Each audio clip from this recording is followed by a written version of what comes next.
मेरी उठती जवानी थी जब मेरा दिल दर्द के मजे से परिचित हुआ। कुछ दिनों तक शायरी का अभ्यास करता रहा और धीरे धीरे इस शौक ने तल्लीनता का रूप ले लिया। सांसारिक संबंधों से मुंह मोड़कर अपनी शायरी की दुनिया में आ बैठा और 3 ही साल की मशक ने मेरी कल्पना के जौहर खोल दिए।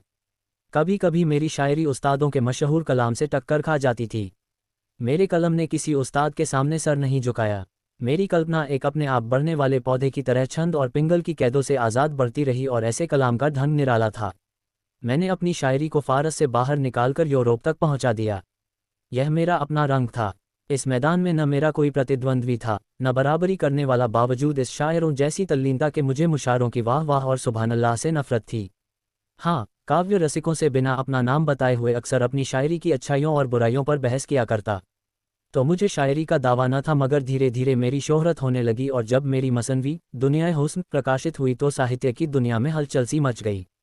पुराने शायरों ने काव्य मर्मज्ञों की प्रशंसा कृपणता में पोथे के पोथे रंग दिए हैं, मगर मेरा अनुभव इसके बिल्कुल विपरीत था। मुझे कभी कभी यह ख्याल सताया करता कि मेरे कद्रदानों की यह उदारता दूसरे कवियों की लेखनी की दरिद्रता का प्रमाण है। ये ख्याल हौसला तोड़ने वाला था। बहरहाल जो कुछ हुआ, दुनियाए हुस्न ने मुझे शायरी का बादशाह बना दिया। मेरा नाम हर एक ज़बान पर था। मेरी चर्चा हर एक अखबार में थी। शोहरत अपने साथ दौलत भी लाए। मुझे दिन रात शेरो शायरी के अलावा और कोई काम न था। अक्सर बैठे बैठे रातें गुजर जाती और जब कोई चुभता हुआ शेर कलम से निकल जाता तो मैं खुशी के मारे उछल पड़ता। मैं अब तक शादी ब्याह की कैंडों से आज़ाद था, या यूँ कहिए कि मैं उसके उन मज़ों से अपरिचित था जिनमें रंज की तलखी भी है और खुशी की नमकीनी भी। अक्सर पश्चिमी साहित्यकारों की तरह मेरा भी ख्याल था कि साहित्य के उन्माद और सौंदर्य के उन्माद में पुराना बैर है। मुझे अपनी जबान से कहते हुए शर्मिंदा होना पड़ता है कि मुझे अपनी तबीयत पर भरोसा न था। जब कभी मेरी आंखों में कोई मोहिनी सूरत घूम जाती तो मेरे दिल दिमाग पर एक पागलपन सा छा जाता। हफ्तों तक अपने को भूला हुआ सा रहता। लिखने की तरफ तबीयत किसी तरह न झुकती। ऐसे कमजोर दिल में सिर्फ एक इश्क की जगह थी। इसी डर से मैं अपनी रंगीन तबीयत के खिलाफ आचरण शुद्ध रखने पर मजबूर था।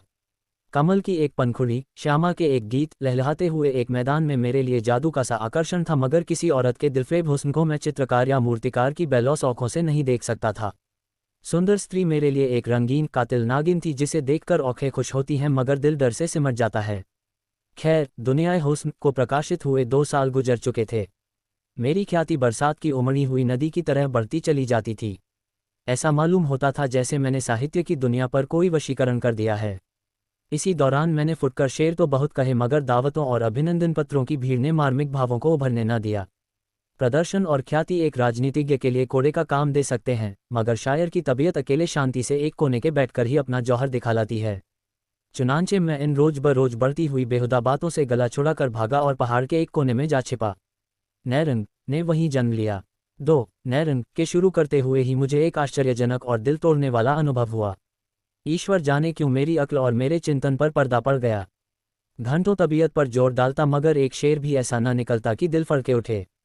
सूझते भी तो दरिद्र पिटे हुए विषय जिनसे मेरी आत्मा भागती थी। मैं अक्सर झुझला कर उठ बैठता, कागज़ फाड़ डालता और बड़ी बेदिली की हालत में सोचने लगता कि क्या मेरी काव्यशक्ति का अंत हो गया। क्या मैंने वह खजाना जो प्रकृति ने मुझे सारी उम्र के लिए दिया था, इतनी जल्दी मिटा दिया। कहाँ वह हालत थी कि विषयों की बहुतायत और नाजुक ख्यालों की रवानी कलम को दम नहीं लेने देती थी। कल्पना का पंछी उड़ता तो आसमान का तारा बन जाता था, और कहाँ अब ये पस्ती, ये करुण दरिद्रता। मगर इसका कारण क्या है? ये किस कसूर की सज़ा है? कारण और कार्य का दूसरा नाम दुनिया है। जब तक हमको क्यों का जवाब न मिले, दिल को किसी तरह सब्र नहीं होता। यहाँ तक कि मौत को भी इस क्यों का जवाब देना पड़ता है। आखिर मैंने एक डॉक्टर से सलाह ली। उसने आम डॉक्टरों की तरह आब हवा बदलने की सलाह दी। मेरी अक्ल में भी यह बात आई कि मुमकिन है नैनीताल की ठंडी आब हवा से शायरी की आग ठंडी पड़ गई हो। 6 महीने तक लगातार घूमता फिरता रहा। अनेक आकर्षक दृश्य देखे, मगर उनसे आत्मा पर वह शायराना कैफियत न छाती थी कि प्याला छलक पड़े और खामोश कल्पना खुद ब खुद चहकने लगे। मुझे अपना खोया हुआ लाल न मिला। अब मैं जिंदगी से तंग था। जिंदगी अब मुझे सूखे रेगिस्तान जैसी मालूम होती, जहाँ कोई जान नहीं, ताजगी नहीं, दिलचस्पी नहीं। हरदम दिल पर एक मायूसी सी छाई रहती और दिल खोया खोया रहता। दिल में यह सवाल पैदा होता कि क्या वह 4 दिन की चांदनी खत्म हो गई और अंधेरा पाक आ गया। आदमी की संगत से बेजार, हमजिन्स की सूरत से नफरत, मैं एक गुमनाम कोने में पड़ा हुआ जिंदगी के दिन पूरे कर रहा था। पेड़ों की चोटियों पर बैठने वाली, मीठे राग गाने वाली चिड़िया क्या पिंजरे में जिंदा रह सकती हैं? मुमकिन है कि वह दाना खाए, पानी पिए, मगर उसकी इस जिंदगी और मौत में कोई फर्क नहीं है। आखिर जब मुझे अपनी शायरी के लौटने की कोई उम्मीद नहीं रही, तो मेरे दिल में यह इरादा पक्का हो गया कि अब मेरे लिए शायरी की दुनिया से मर जाना ही बेहतर होगा। मुर्दा तो हूँ ही, इस हालत में अपने को जिंदा समझना बेवकूफ़ी है। आखिर मैंने एक रोज कुछ दैनिक पत्रों का अपने मरने की खबर दे दी। उसके छपते ही मुल्क में कोहराम मच गया, एक तहलका पड़ गया। उस वक्त मुझे अपनी लोकप्रियता का कुछ अंदाजा हुआ।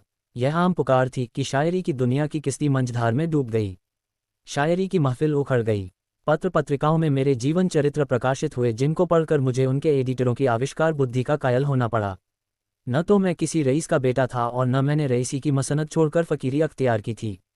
उनकी कल्पना वास्तविकता पर छा गई थी। मेरे मित्रों में एक साहब ने, जिन्हें मुझसे आत्मीयता का दावा था, मुझे पीने पिलाने का प्रेमी बना दिया था। वह जब कभी मुझसे मिलते, उन्हें मेरी आंखें नशे से लाल नजर आतीं। अगरचे इसी लेख में आगे चलकर उन्होंने मेरी इस बुरी आदत की बहुत हृदयता से सफाई दी थी, क्योंकि रूखा सूखा आदमी ऐसी मस्ती के शेर नहीं कह सकता था। ताहम हैरत है कि उन्हें ये सरीहन गलत बात कहने की हिम्मत कैसे हुई। खैर, इन गलत बयानियों की तो मुझे परवाह न थी। अलबत्ता ये बड़ी फिक्र थी, फिक्र नहीं एक प्रबल जिज्ञासा थी कि मेरी शायरी पर लोगों की जबान से क्या फतवा निकलता है। हमारी जिंदगी के कारनामे की सच्ची दाद मरने के बाद ही मिलती है, क्योंकि उस वक्त वह खुशामद और बुराइयों से पाक साफ होती हैं। मरने वाले की खुशी या रंज की कौन परवाह करता है। इसीलिए मेरी कविता पर जितनी आलोचनाएं निकली हैं, उसको मैंने बहुत ही ठंडे दिल से पढ़ना शुरू किया। मगर कविता को समझने वाली दृष्टि की व्यापकता और उसके मर्म को समझने वाली रुचि का चारों तरफ अकाल सा मालूम होता था। अधिकांश जौहरियों ने एक एक शेर को लेकर उनसे बहस की थी, और इसमें शक नहीं कि वे पाठक की हैसियत से उस शेर के पहलुओं को खूब समझते थे। मगर आलोचक का कहीं पता न था। नज़र की गहराई गायब थी। समग्र कविता पर निगाह डालने वाला कवि, गहरे भावों तक पहुंचने वाला कोई आलोचक दिखाई न दिया। 3. एक रोज़ मैं प्रेतों की दुनिया से निकलकर घूमता हुआ अजमेर की पब्लिक लाइब्रेरी में जा पहुंचा। दोपहर का वक्त था। मैंने मेज पर झुककर देखा कि कोई नई रचना हाथ आ जाए तो दिल बहलाऊं। यकायक मेरी निगाह एक सुंदर पत्र की तरफ गई, जिसका नाम था कलामे अख्तर। जैसे भोला बच्चा खिलौने की तरफ लपकता है, उसी तरह झपटकर मैंने उस किताब को उठा लिया। उसकी लेखिका मिस आयशा आरिफ थीं। दिलचस्पी और भी ज़्यादा हुई। मैं इत्मीनान से बैठकर उस किताब को पढ़ने लगा। एक ही पन्ना पढ़ने के बाद दिलचस्पी ने बेताबी की सूरत अख्तियार की। फिर तो मैं बेसुधी की दुनिया में पहुंच गया। मेरे सामने गोया सूक्ष्म अर्थों की एक नदी लहरें मार रही थी। कल्पना की उठान, रुचि की स्वच्छता, भाषा की नरमी, काव्य दृष्टि ऐसी थी कि हृदय धन्य धन्य हो उठता था। मैं एक पैराग्राफ पढ़ता, फिर विचार की ताजगी से प्रभावित होकर एक लंबी सांस लेता और तब सोचने लगता, इस किताब को सरसरी तौर पर पढ़ना असंभव था। ये औरत थी या सुरुचि की देवी। उसके इशारों से मेरा कलाम बहुत कम बचा था, मगर जहां उसने मुझे दाद दी थी, वहां सच्चाई के मोती बरसा दिए थे। उसके ऐतराजों में हमदर्दी और प्रशंसा में भक्ति था। शायर के कलाम को दोषों की दृष्टियों से नहीं देखना चाहिए। उसने क्या नहीं किया, ये ठीक कसौटी नहीं। बस यही जी चाहता था कि लेखिका के हाथ और कलम चूम लूं। सफ़ीर, भोपाल के दफ्तर से एक पत्रिका प्रकाशित हुई थी। मेरा पक्का इरादा हो गया। तीसरे दिन शाम के वक्त मैं मिस आयशा के खूबसूरत बंगले के सामने हरी हरी घास पर टहल रहा था। मैं नौकरानी के साथ एक कमरे में दाखिल हुआ। उसकी सजावट बहुत सादी थी। पहली चीज़ पर निगाहें पड़ी वह मेरी तस्वीर थी, जो दीवार पर लटक रही थी। सामने एक आईना रखा हुआ था। मैंने खुदा जाने क्यों उसमें अपनी सूरत देखी। मेरा चेहरा पीला और कुम्हलाया हुआ था, बाल उलझे हुए, कपड़ों पर गर्द की एक मोटी तह जमी हुई, परेशानी की जिंदा तस्वीर थी। उस वक्त मुझे अपनी बुरी शक्ल पर सख्त शर्मिंदगी हुई। मैं सुंदर न सही, मगर इस वक्त तो सचमुच चेहरे पर फटकार बरस रही थी। अपने लिबास के ठीक होने का यकीन हमें खुशी देता है। अपने फुहरपन का जिस्म पर इतना असर नहीं होता जितना दिल पर। हम बुजदिल और बेहौसला हो जाते हैं। मुझे मुश्किल से 5 मिनट गुजरे होंगे कि मिस आयशा तशरीफ लाईं। सांवला रंग था, चेहरा एक गंभीर गुलावत से चमक रहा था। बड़ी बड़ी नरगिसी आंखों से सदाचार की, संस्कृति की रोशनी झलकती थी। कद मझोले से कुछ कम, अनप्रत्यंग छरहरे, सुथरे, ऐसे हल्की फुल्की की जैसे प्रकृति ने उसे इस भौतिक संसार के लिए नहीं, किसी काल्पनिक संसार के लिए सिरजा है। कोई चित्रकार कला की उससे अच्छी तस्वीर नहीं खींच सकता था। मिस आयशा ने मेरी तरफ दबी निगाहों से देखा, मगर देखते देखते उसकी गर्दन झुक गई और उसके गालों पर लाज की एक हल्की परछाई नाचती हुई मालूम हुई। जमीन से उठकर उसकी आंखें मेरी तस्वीर की तरफ गईं और फिर सामने पर्दे की तरफ जा पहुंचीं। शायद उसकी आड़ में छिपना चाहती थीं।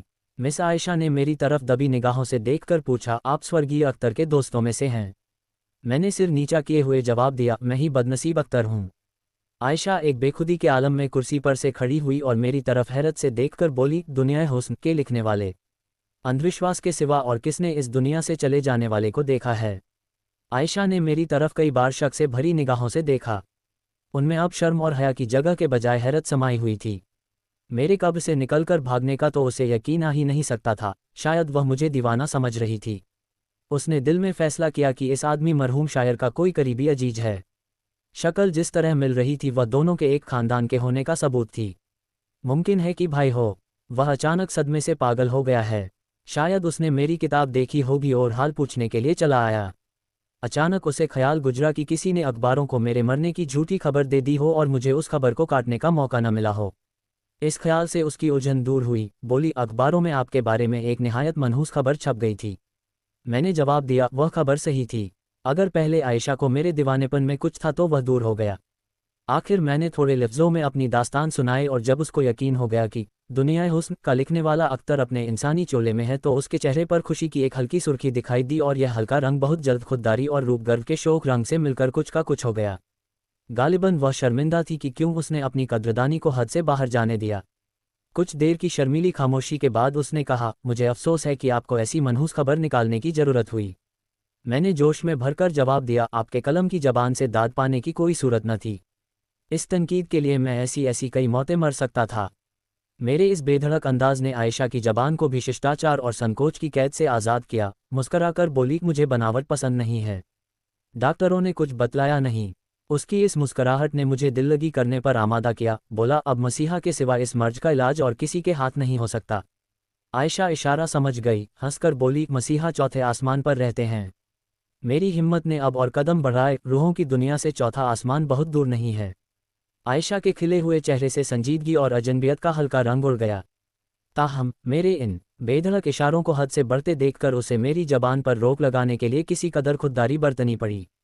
जब मैं कोई घंटे भर के बाद उस कमरे से निकला तो बजाय इसके कि वह मेरी तरफ अपनी अंग्रेजी तहजीब के मुताबिक हाथ बढ़ाए, उसने चोरी चोरी मेरी तरफ देखा।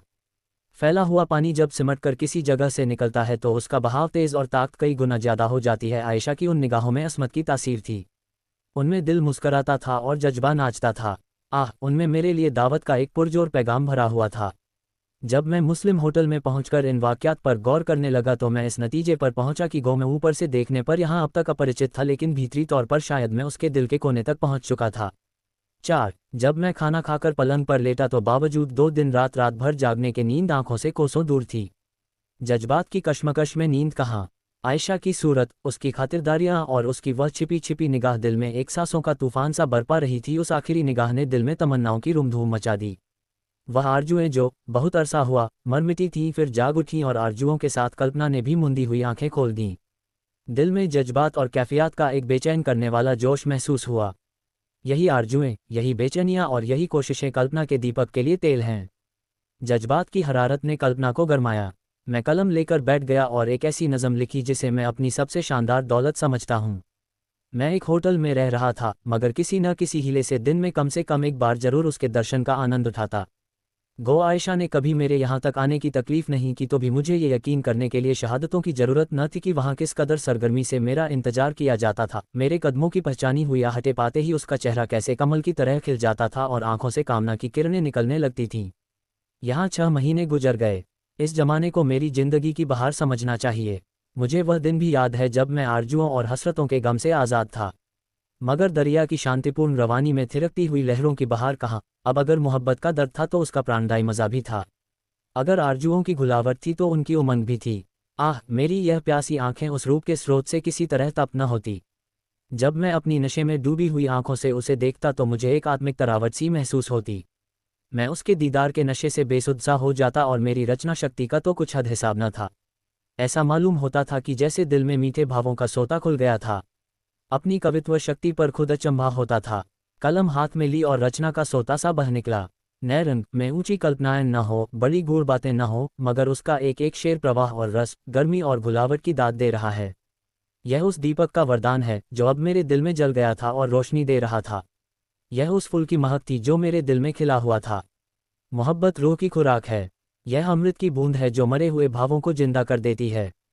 मोहब्बत आत्मिक वरदान है। ये जिंदगी की सबसे पाक, सबसे ऊंची, मुबारक बरकत है। यही अक्सीर थी जिसकी अनजाने ही मुझे तलाश थी। वह रात कभी नहीं भूलेगी जब आयशा दुल्हन बनी हुई मेरे घर में आई। नए रंग उसकी मुबारक जिंदगी की यादगार है। दुनियाए हुस्न एक कली थी, नैरंग खिला हुआ फूल है, और उस कली को खिलाने वाली कौन सी चीज़ है? वही जिसकी मुझे अनजाने ही तलाश थी और जिसे मैं अब पा गया था। उर्दू प्रेम पचीसी।